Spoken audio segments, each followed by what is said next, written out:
Welcome to The Randy Report. I'm Randy Slavacek, your host. I'm also the writer and editor of therandyreport.com, where you can find me every single day following the daily news cycle in terms of politics, pop culture, and entertainment news of interest to the LGBT community. In this episode of The Randy Report, I'll be joined by my good friend and senior caregiver advocate, Leeza Gibbons, to talk about the demands of aging and specifically the challenges that LGBT seniors face. A new study by the National Institutes of Health shows widespread concern about safe options for accessing high-quality healthcare and long-term care. But with an estimated 2.4% of the older population self-identifying as LGBT, where will those folks find care and caregivers? That's the topic today on The Randy Report.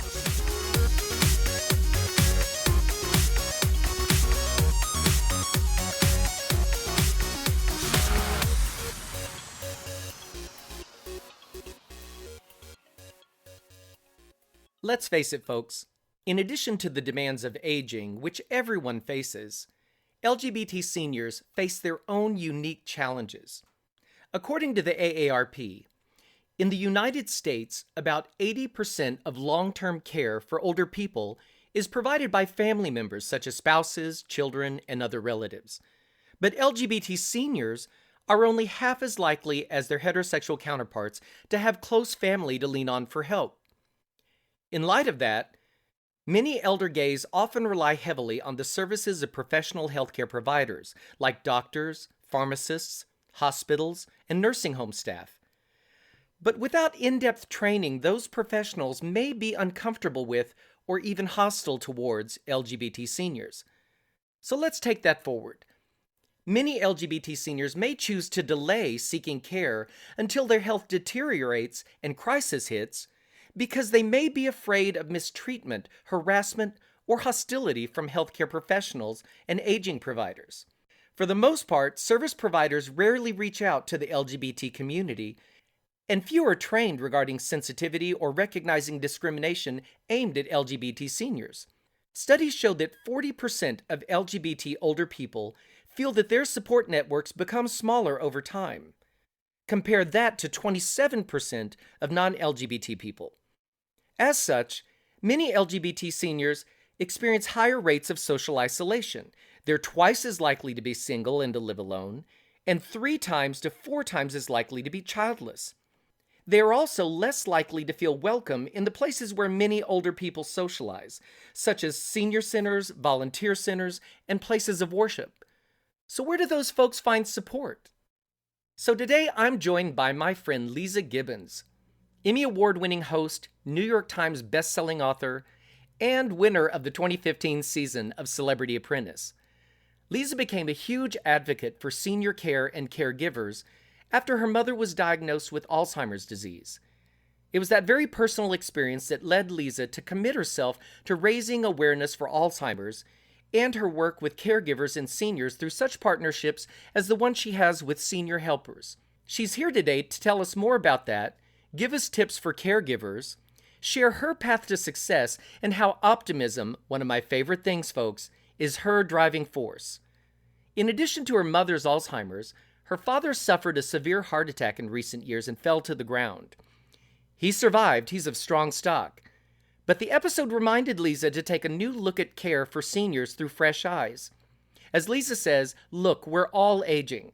My dad's recent heart attack was my wake-up call that no one is invincible to the march of time. But never has there been a better time to redefine what that means and see it through another lens. I'm so happy to welcome to the Randy Report the fabulous Leeza Gibbons. Thank you, Randy. It's always good to talk to you, my friend. You're literally one of my favorite people because 2 things. 1, you always have a smile on your face. You're always upbeat. And I am so aware that when I sit down to talk with you, you listen so much more than you talk. You truly are this wonderful, wonderful listener. And in the world of Hollywood where I know so many actors, so many directors, and you say, so how are you? And 30 minutes later, they're still reading you their resume. You're so much more interested in people and their day-to-day and their moment-to-moment. And that's always struck me. That's a lovely compliment. You're so sweet. Well, first of all, it's just because you're interesting, Randy. That's all. Well, that's You're very sweet. I want to talk to you about your work with seniors because it's very, very important. I don't think a lot of people are aware of the work that goes into when we arrive at our parents' senior years or possibly our own senior years. We really don't think about it a lot. And in that, we don't think about the caregivers. If anything, when we think about senior years, we think about ourselves and will I have Social Security or investments or retirement funds? But the actual years, the day to day, kind of gets lost in all of that. And you do a lot of work with this. It started with your mother, your beautiful mother, who passed away from Alzheimer's. And then as you've done this work, it's kind of spread into work for all seniors. Can you talk about that a moment? Well, thank you for the question. I would love to. And this is where I get chatty because, Randy, it has become my passion. I formed a foundation called Leeza's Care Connection, created in the world what we wish we'd had when my mother got Alzheimer's disease. And I realized, oh my gosh, wait a minute, what? I'm a caregiver? What is that? What does that even mean? Because, we are the sons and daughters and husbands and wives, and no one sends you a greeting card to say, hey, great job, congratulations. It's your first day of being a caregiver. Good luck with that. Right. We sort of just go through kind of silently and wondering, now what? Now what do I do?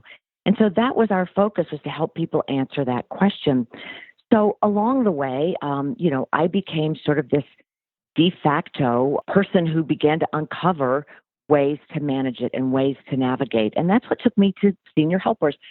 So they're one of the largest in-home providers of care companions.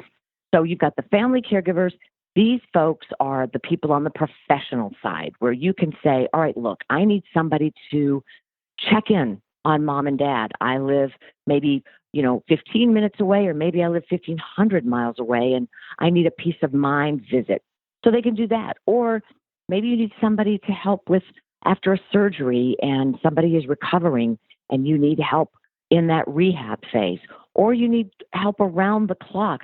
They're also the experts in Alzheimer's and dementia, which is it's a special skill, right? So they're the experts at knowing how to help you figure out the next steps in that journey. It's a difficult one. Well, it's interesting you bring this up about senior helpers, because one of the things that really interests me is the fact that as an advocate for LGBT people, LGBT seniors don't always have the support they need because often they don't have children, or perhaps they don't have the familial support of their families because maybe their families didn't support them being LGBT. Mm-hmm. And so you arrive at your senior years, maybe you're married, maybe you have a significant other, maybe you're single. And I just imagine, what do we do? What do we do? And we need someone to be there. So it never occurred to me that there would be a company that was actually, when I think of senior help in the past few years, when I would think about caregivers, I would think about medical or hospice or something that was really medically based. But I didn't really think about, having someone that I could call for helping me maybe run errands or helping me get things done around the house, or people who do have training specifically in medical situations.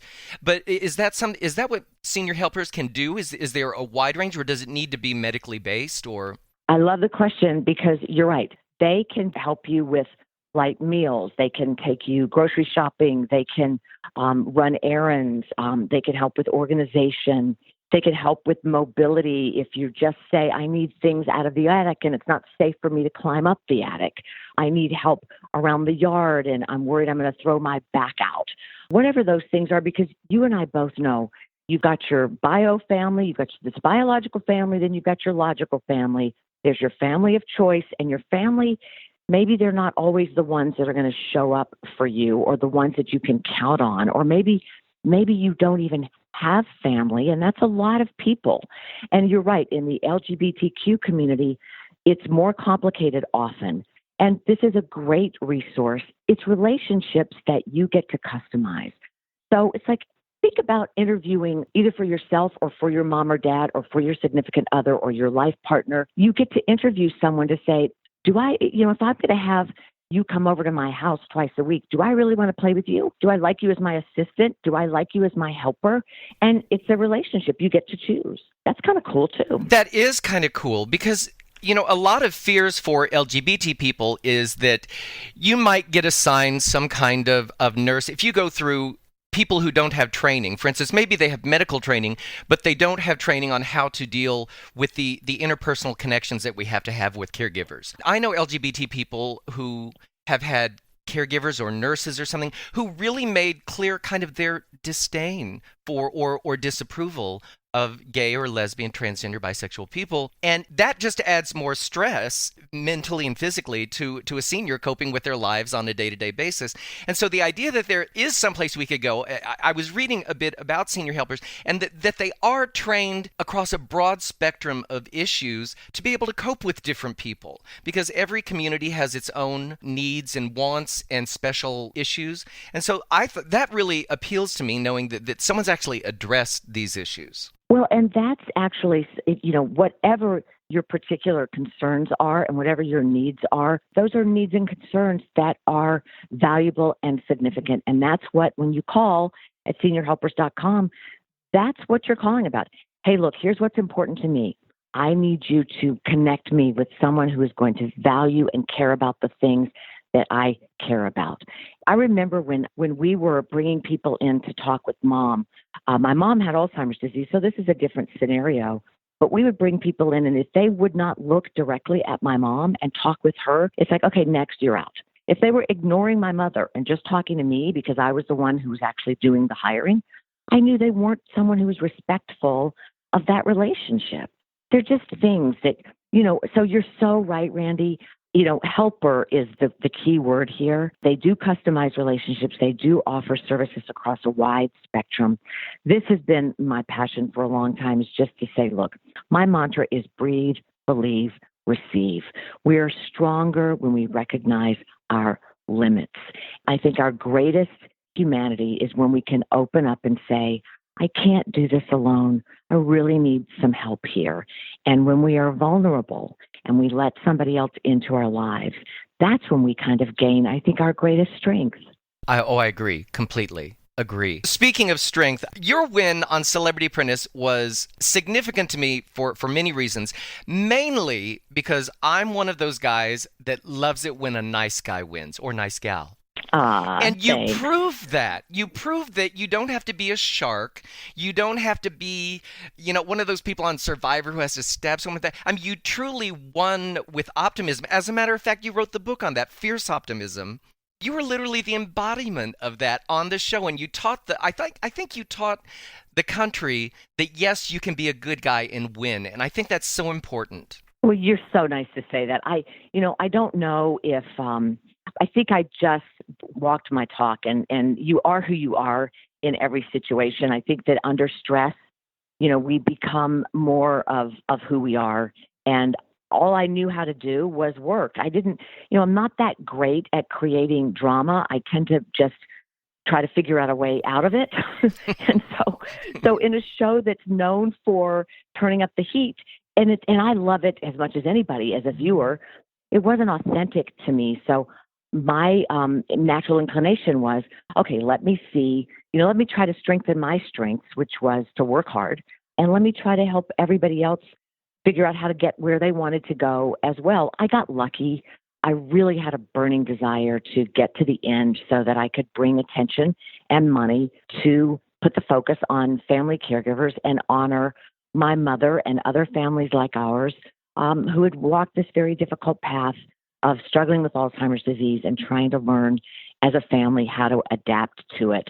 So that's what got me there.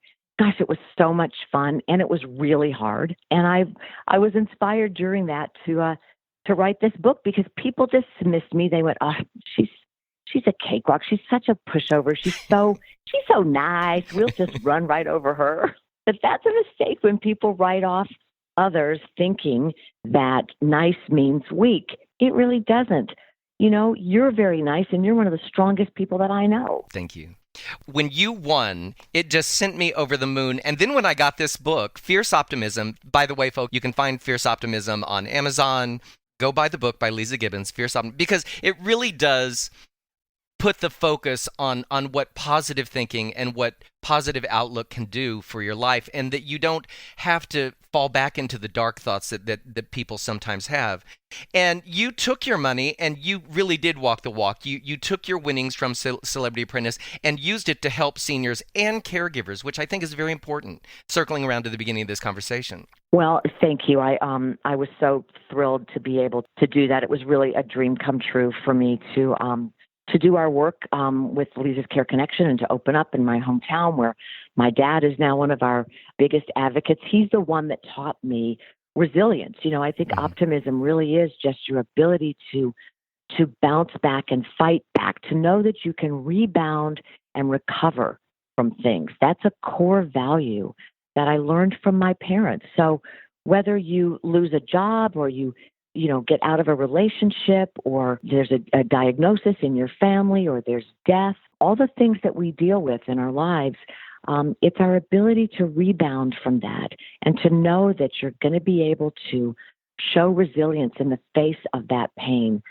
That's what optimists do. And you just keep moving forward, because that's where we're going. Thank you so much, Leeza, for having time to chat. I really appreciate it. I want the listeners to know you can find more information about Senior Helpers at simply seniorhelpers.com. And I want you all to follow Leeza at leezagibbons.com, or find her on Facebook at the official Leeza Gibbons, or Twitter, Leeza Gibbons. It's also easy. You make it easy for us. None of these odd titles or anything in your social media. I love it. I love when you have to figure out what is their handle on Twitter. Anyway. I know. Thank you so much, Leeza, and thank you for the work that you're doing for seniors and for caregivers. It's so important, and I really appreciate it, and for your fierce optimism. You're the best. Love you, Randy. Thank you so much. Thanks, Leeza. Talk to you soon. Okay, bye, honey. As I bring this episode of The Randy Report to a close, 2 important websites to check out. First, as Leeza mentioned, seniorhelpers.com. Whether you're looking for professionally trained caregivers for Alzheimer's, dementia, or Parkinson's, or if you or seniors you know need help with companionship, help with hobbies, general shopping and errands, transportation, help with housekeeping perhaps, or personal care, personal hygiene, medication reminders, diet monitoring, you can find help at seniorhelpers.com. Second, head over to sageusa.com. That's the official website for services and advocacy for GLBT elders, SAGE. It's the country's largest and oldest organization dedicated to improving the lives of lesbian, gay, bisexual, and transgender seniors. Founded in 1978 and headquartered in New York City, SAGE is the national organization that offers supportive services and consumer resources for LGBT older adults and their caregivers. They advocate for public policy changes that address the needs of LGBT seniors. And they provide training for aging providers and LGBT organizations, largely through its National Resource Center on LGBT Aging. And that brings me to the end of this episode of The Randy Report. Remember, you can subscribe to The Randy Report on iTunes, and that way you'll never miss a single episode. And you can find me every single day on the internet at therandyreport.com, following the daily news cycle in terms of politics, pop culture, and entertainment news of interest to the LGBT community. Thanks a lot for listening, folks. See you next time.